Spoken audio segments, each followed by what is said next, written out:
Hayo yamebainika baada ya Mwenge wa Uhuru kuweka jiwe la msingi katika skimu hiyo, na hapa wananchi wanaeleza jinsi skimu hiyo itakavyowasaidia kuongeza vipato. Lakini kwa sasa hivi si kama vijana, serikali itakuwa imetusaidia sana, hususan kwenye swala la ajira, kwa sababu tunajiajiri kwenye kilimo. Ukiangalia siku za nyuma tulikuwa tunalima mara moja kwa mwaka, lakini kwa sasa kwa sababu tuna hii skimu ya umwagiliaji, tutakuwa tunalima zaidi ya mara moja kwa mwaka. Hapa tulipo ni sehemu tu, lakini kuna vijiji vingi ambavyo vitafaidika na mradi huu.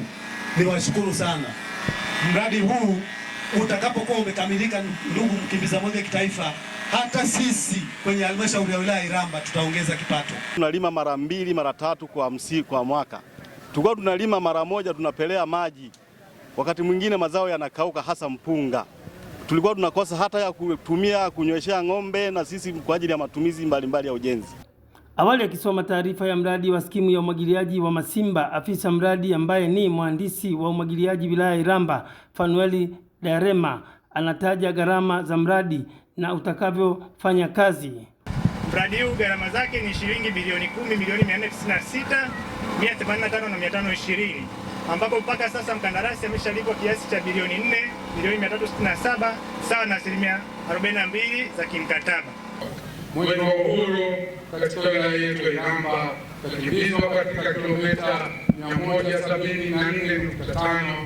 Tutatembelea, kuzindua na kuona miradi 8 yenye thamani ya fedha za Tanzania bilioni 12 na milioni 534.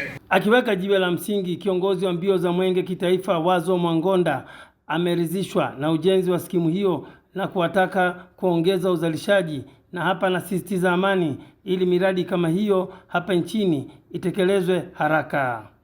Ndugu zangu wananchi, haya mambo mazuri hayaji tu hivi hivi, yanakuja kwa sababu kuna amani na utulivu.